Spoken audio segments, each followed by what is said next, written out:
Programme میں خوش آمدید ناظرین. ذرا انٹیلیجنس ایجنسیز کے رول پہ بات کر رہے ہیں. You have point to make but let me first go to Tasneem sahib on دس. تسنیم صاحب, اصل ایشو یہ ہے کہ انٹیلیجنس ایجنسیز پہلے جب مؤثر ہوتی تھی تو وہ حکومتیں بناتی تھی.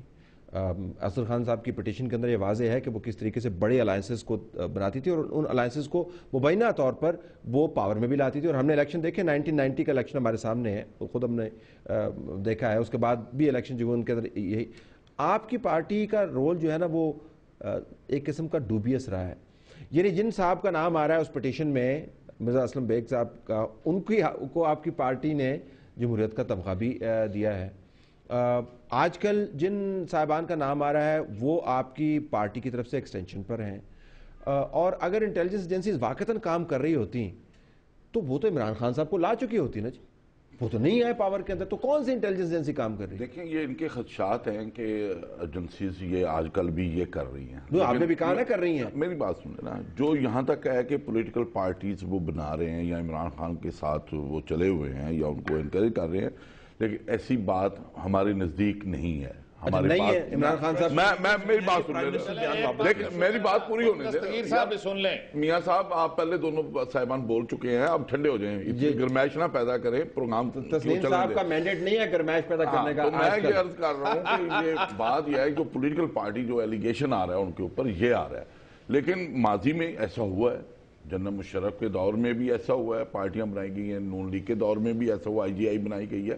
لیکن آج ہم جو موقف کہہ رہے ہیں, جو ہمارا ورژن یہ ہے کہ اب یہ جو ہو چکا ماضی میں ہو چکا. اب خدا رہا اگر کوئی ایجنسی اس کام میں ملوث ہے, کوئی بھی ہے, تو اس کو اس سے رک جانا چاہیے. ان کا یہ کام نہیں ہے. تاکید کے علاوہ آپ کو کوئی کام نہیں ہے. دیکھیں, جب تک ثبوت نہ ہو, میری بات, ثبوت نہ ہو تو تاکید بھی نہ کریں. دیکھیں, جب ثبوت ملیں گے تو پھر بے شک مطلب پرائم منسٹر کے پاس پاور ہے, ان کو جو ایکسٹینشن ہے. تو آپ کا نقطہ نظر یہ ہے کہ ثبوت کے بغیر ایسی بات نہیں کرنی چاہیے. ایسی بات ممکن نہیں ہے اور کرنا بھی نہیں چاہیے. اچھا, جن چیزوں کے ثبوت آئے ہیں اس کا پرائم منسٹر نے ہاؤس کے اندر بات کہی ہے. اچھا ٹھیک ہے. آپ نے بلال صوفی صاحب کی جو بلال صاحب نے بات کی نا, اس میں ایک جو سب سے اہم ایشو ہے, جو ورلڈ وائڈ پریکٹس ہے, کہ جو بھی قوانین بنائے جاتے ہیں اس میں انٹیلیجنس ایجنسیز کو جوڈیشری کے سامنے پیش ہو کر اپنی اجازتیں لینی پڑتی ہیں کہ ہم نے یہ سرویلنس کرنی ہے, یا یہ شخص جو ہے یہ ہم سمجھتے ہیں کہ یہ ایک ڈینجر ہے, اس کو ہمیں پکڑنا چاہیے. اب جوڈیشری کے سامنے بھی نہ صرف ہم نے پارلیمنٹ کے تابع کرنا ہے, اور پارلیمنٹ میں بھی جو آئی تھنک زیادہ کام ہونے والا یہ ہے کہ ایک پرماننٹ سٹینڈنگ کمیٹی جو انٹیلیجنس اوور سائٹ کی ہو, کیونکہ ابھی تک جو نیشنل سیکیورٹی کمیٹی ہے وہ اوور برڈنڈ ہے, ان کو بہت سارے کام دے دیے گئے. لیکن ایک permanent intelligence oversight committee parliament میں نمبر 1 ہونی چاہیے. لیکن جو بھی قانون بنے گا جو جوڈیشری کے سامنے انہوں نے سبمٹ کرنا ہے, ہم یہ دیکھ رہے ہیں مسنگ پرسن کیس میں بھی, اور آج بھی جب عدالت کے سامنے پیش ہوئے ایجنسیز کے وکیل, تو ان کا جو رویہ ہے عدالت کے سامنے وہ بھی قابل فکر ہے اور قابل مذمت ہے کہ وہ کورٹ کے سامنے سبمٹ کرنے کے لیے تیار نہیں. وہ سمجھتے ہیں کہ ہمیں ہی جو ہے وہ ایک سینس ہے, اور جو پاکستان کے قوانین کا اطلاق ہے وہ ہمارے کانٹیکٹ پر نہیں ہوتا. آج کل جو ویسے آپ کے دل میں درد اٹھا ہے نیا ان تمام ایشوز کا, وہ بڑی اچھی بات ہے, ہونا چاہیے.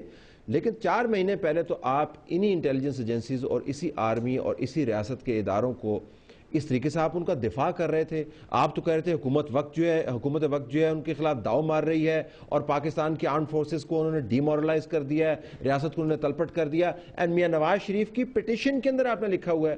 تو اس وقت یہ تمام معاملات جو تھے وہ تو پٹیشن ٹھیک ہے, وہ پٹیشن ٹھیک ہے یا یہ پٹیشن ٹھیک ہے؟ ریاست کے تمام ادارے قانون کے تابع ہونے چاہیے, اور یہ اطلاق صرف انٹیلیجنس ایجنسیز پر نہیں کرنا, حکومت وقت پر بھی. یہ حکومت ریاست کے اداروں کو پلٹا رہی ہے یا ریاست کے ادارے حکومت کو پلٹا رہے ہیں؟ ہماری پٹیشن یہ تھی, سیزنل پالیٹکس نہیں, ہماری یہ پٹیشن یہ تھی کہ میمو کے درست ہونے کا تعین کیا جائے. کیونکہ اگر میمو درست ہے اور ایک منتخب جمہوری حکومت کی طرف سے یہ ایک سودا آفر کرنا ایک فورن گورنمنٹ کو کہ اگر آپ ہماری پولیٹیکل ہیلپ کریں گے تو ہم پاکستان کی سیکیورٹی ISPR نے کبھی اتنی تعریف نہیں کی آرمڈ فورسز اور انٹیلیجنس کی جتنی آپ کی پٹیشن کے اندر پیراز میں لکھی ہوئی ہے. And I know you have read the petition. I have read the petition, میرے پاس ہے. لیکن معاملہ اب الیکشن قریب لگا ہوا ہے, سپریم کورٹ جاتے ہیں, میمو کی صحت کو ڈٹرمن کریں, اگر وہ درست ہے تو ٹھیک ہے. پارلیمنٹ کو آپ نے ڈسفنکشنل بھی کہا ہوا ہے اسی پٹیشن کے اندر. جی بالکل, اس لیے کہ آپ یہ دیکھیں کہ پارلیمنٹ کا جو احترام ہونا تھا انتظامیہ کی طرف سے ایگزیکٹو کی. پارلیمنٹ نے دیکھیں دو بڑے کلیئر ریزولوشنز اکتوبر 2008 میں اور مئی 2011 میں, لیکن ایگزیکٹو نے دراصل پارلیمنٹ کو بے اثر بنایا ہے اپنی بے عملی کی وجہ سے.